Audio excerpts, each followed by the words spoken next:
Ashe, Ashe, Ashe, and welcome to the Ashe Shop podcast, the place for people who want to learn about the Orisha and African spiritual practices. I'm Ashley, your Orisha storyteller and guide through the ins and outs of the spiritual journey. Think of this like your weekly spiritual study session. Our studies focus on the practices based within the Yoruba pantheon, so you can expect to hear stories and have discussions from multiple spiritual perspectives, including Isheshe, Lucumi, Santeria, and so much more. Every week, we're digging into a different Orisha, exploring their meaning and influence.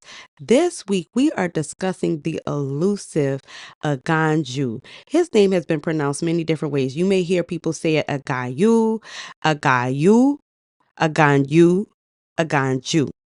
You will hear his name pronounced many different ways, but they all are associated with the Orisha of the volcanoes. Interestingly enough, there are actually no volcanoes in Yoruba land, but we're going to talk about that later.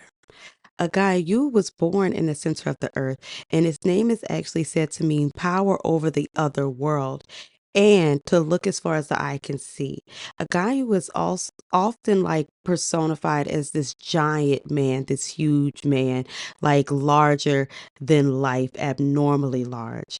He actually represents the earth, high places, mountains, inaccessible and like remote places.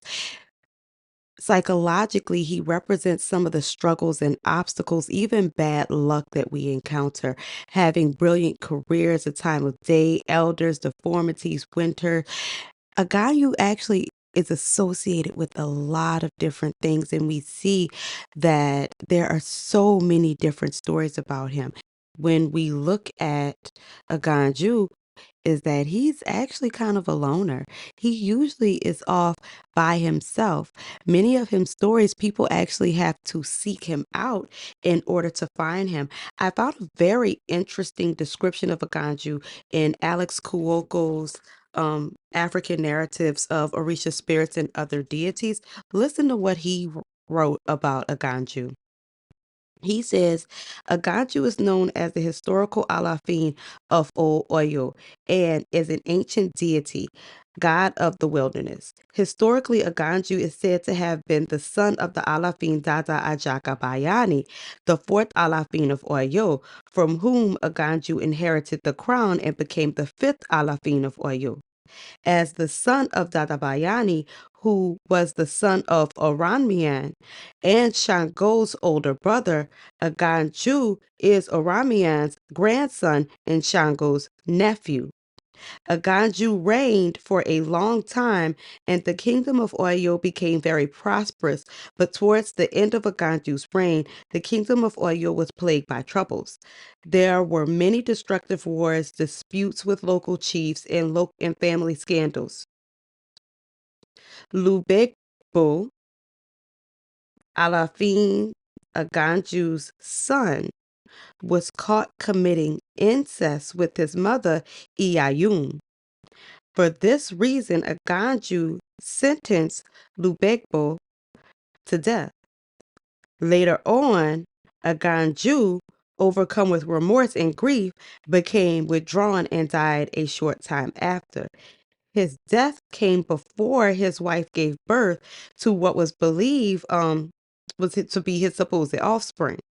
After Aganju's death, his wife, Iyayun, gave birth to a male child who in reality was the son of Lubegbo by incest, which she named Kori, Kori, and was the direct successor to the throne of Oyo. However, due to Kori's infancy, Iyayun was forced to assume the throne in his place, wear the crown, robes, and rule Oyo as a male Alafin until Kori came of age to assume the throne. There are so many different stories about not just Aganju, but especially Aganju's actual relationship to Shango. We see Aganju as identified as Shango's father, Shango's brother. Even here, they say that he is Shango's nephew. There I would assume there are a lot of arguments about the true relationship between Aganju and Shango, and we're gonna dig into some more stories.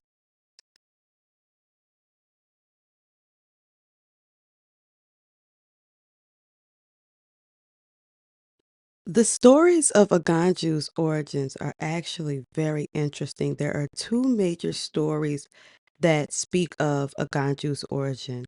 One, both appear to come from a Lucumi perspective.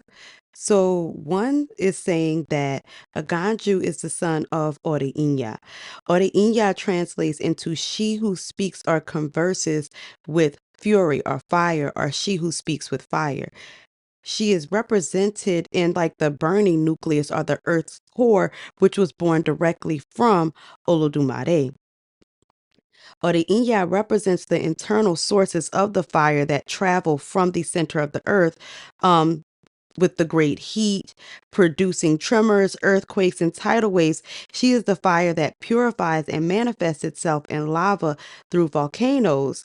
Her voice, and that is that of her son Aganju. So the roar of the volcano, the roar, that's Aganju, and Aganju is the actual volcano, or the mechanism, or the paths that allow that magma or the inya to come into the earth. That's one perspective on Aganju's origins. Another is that Aganju was born of the union between Odua and Yembo. The story says that in the beginning, Yembo and Odua came together to inhabit the earth and, put the earth together and make everything all good. At the time, Nana Baruka was in charge of lighting up the sky at night. That was when they saw it was like necessary for someone to illuminate when it wasn't going to be dark, and that's when Aganju was born.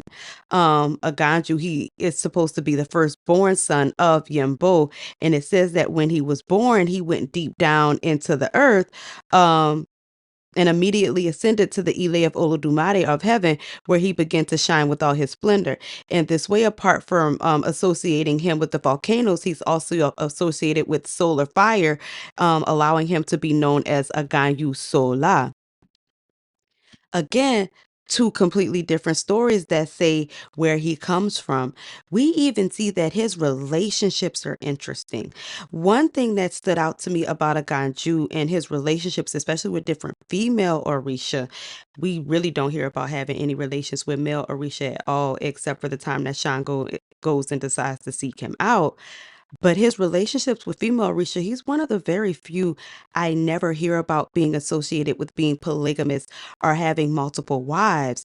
He has had many wives, though, which include Yemayá, Oya, Oshun, and even having Obatala as a baby mama or a baby daddy. I'm not quite sure how that works. Um, the most popular story told about Aganju actually has to do with his parentage of Shango. And I know y'all like, Ashley, you got to tell the story because we need to know how Obatala and Aganju ends up with a baby. Well, let me tell you the story, baby. Aganju was working doing what he loved to do. Aganju loved helping people cross the river on the ferry boat because after creation, after everything comes about, Aganju really doesn't have anything to do. There's no need for these volcanoes to be erupting endlessly, and he becomes bored. To give him purpose, he is granted the job as the ferryman. So day after day, he's transporting people across the river, having conversations, getting to interact with people, getting to kind of have something to do with his time. So one day, after being tricked by a few customers who refused to pay the fare, a Jew began letting everyone know that they had to pay up front if they were going to cross the river. They couldn't pay after they got across. They had to pay to get on the boat. So soon news spread about around Oyo that, he was charging people to cross the river. And they say, if anyone wishes to cross the river, Aganju said he want his money up front. So one day a woman approached his vessel and said, I would like to be taken to the other side of the river. And Aganju glanced at the woman and noticed she was very beautiful and dressed in all white from head to toe with a hair wrap that was just glistening with purity. Aganju took her delicate hand and just guided her onto the boat. Being under her spell of beauty, he forgot to ask her to pay up front. The woman sat perched at the front edge of the vessel. Aganju noticed how beautiful and soft her skin was. It looked just like shea butter. And how the silver dangles just bangled from her wrist and just around her neck. He looked like she had some money, baby. But she didn't say a word. She was keeping her elegant posture as the ferryman just took her across the river.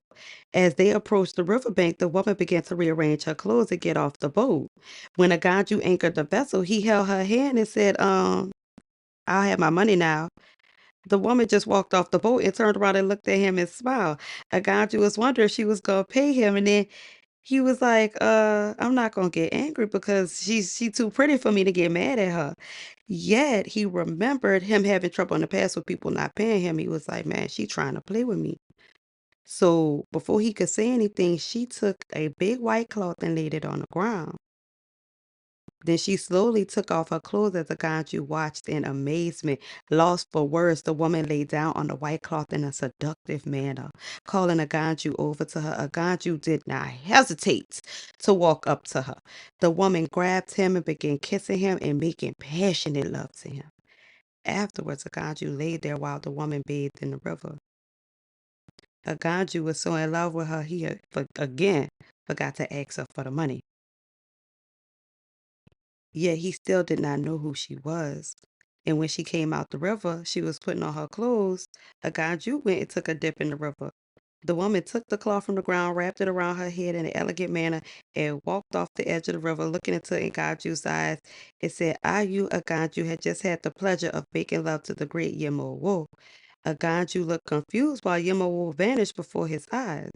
One day, several years later, while a young man was walking through the forest, he grew very tired, hungry. He needed a place to rest. So soon he came across a path in the bushes, and he did not know where the path would lead him. So he followed it.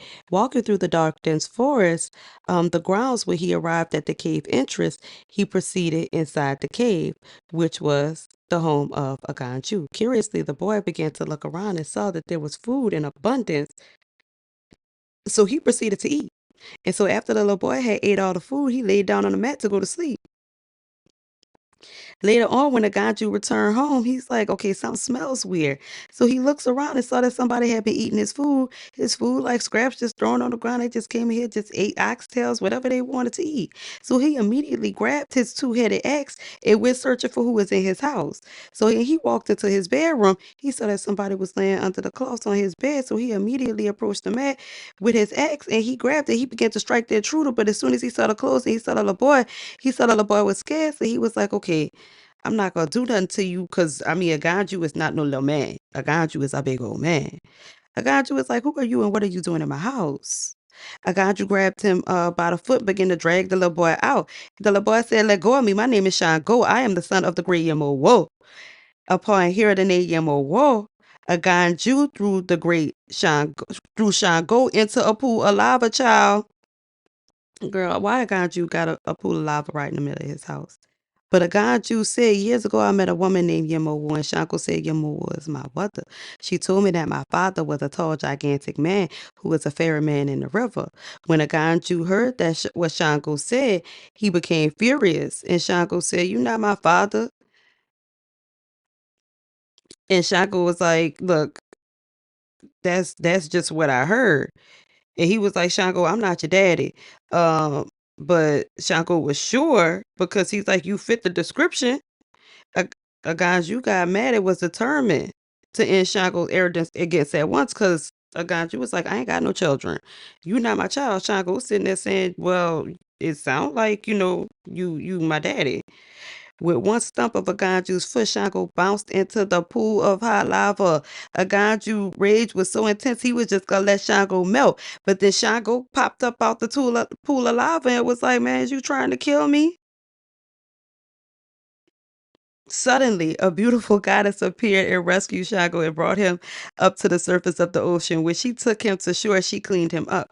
Afterwards, the goddess who was none other than Yemayá said, how did you end up there? And he told her everything that happened, and she explained to him that, Aganju is your father, but, that wasn't Yemayá, that was Obatala. Obatala is your mother. This actually ends up causing a whole bunch of turmoil in Shango, and we're going to get to that later on. But we see these odd relationships show up for Aganju, where here he's kind of taken advantage of by somebody and he don't know who she is.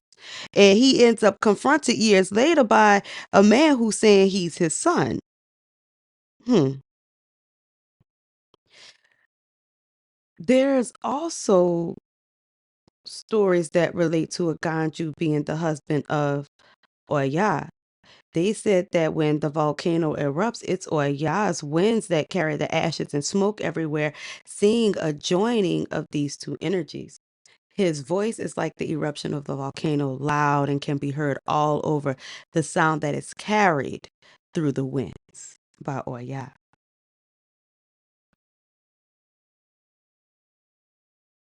One thing that stands out to me, even above his interesting relationships with the Orisha, the confusion about him being Shango's father or Shango's nephew or Shango's brother, because there are even stories that say Shango and Aganju are twins. My question is, how do we get an Orisha of the volcano when there are no volcanoes in Yoruba land? Oni highlights in her book Orishas and Lucumi Rule, she highlights this point, and I'll read what she wrote. In Cuba, Aganyu is considered the Orisha that rules the volcanic force, even though there are no volcanoes there, not even in Yoruba land. However, although Yoruba land is not associated with volcanoes, near a site called Biu Plateau, which is located about 430 miles from the city of Oyo, it is said that there existed a great number of them. Today, all of these volcanoes are extinct, but presumably our ancestors brought these beliefs about Aganju to these lands for a reason. Some relationship had to be there within the ancestry. Let us not forget that there was a lapse of time from the fall of the Yoruba empires well into the 20th century that even some practices were lost. First, by the fact of the strong migration of people who were enslaved, millions of people were enslaved, and with the knowledge of practices of the religious concepts of Yoruba that were transferred to the New World.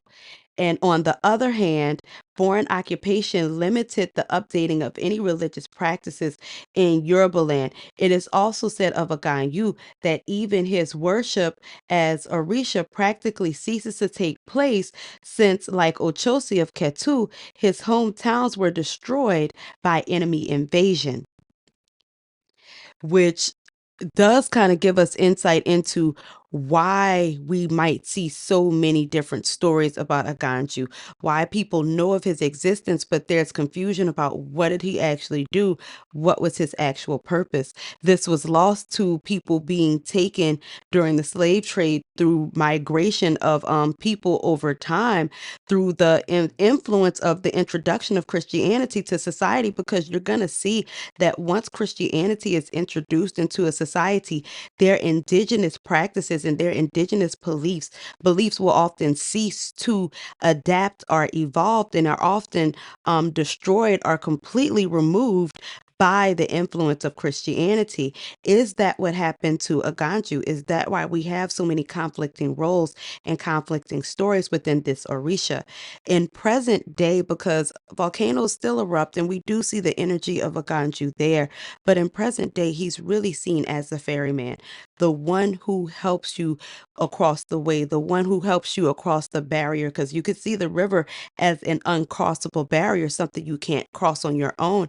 And it's Aganju who comes and helps you across and along your way. They say Aganju is so big and he's such a giant that he can cross countries and continents with one step, just stepping over obstacles. One thing is interesting to me in his role at the river is one, that's how some stories say he encountered Obatala or Yemayá and ends up following fathering Shango, but this is also how he encounters Oshun. It's said that his first encounter with Oshun is when he first goes to the river and he sees just the river is just upset and it's tumultuous and he's seeing that people can't cross the river and he's understanding his need for a ferryman, but he also has the privilege of really seeing and taking in the energy that's Oshun and he ends up falling in love with her, which is why later on, nobody's surprised when Aganju asks, can Oshun be my bride? There again is there Aganju is a very elusive Orisha. We don't hear as many stories about him because he is the father of the wilderness. He is more of a loner, a lone wolf, just off by himself, doing the things that need to be done where people are not around. Aganju, praise to Aganju. Praise to the Orisha who is adored by all, whose voice blasts through the sky. A Ganju who is as strong as an elephant and powerful enough to cross the roughest rivers. Present in all of the wilderness, the giant Orisha who keeps himself invisible. The king with the sad heart. The fiery Orisha whose ashes come from deep within the earth. Muferifun, a Ganju. Ashe, ashe, ashe. I hope you enjoyed today's episode and it tickled a few questions in you, which will encourage you to go and do some more research for yourself. Of course, the resources used today can be found on the book list and shared in the description.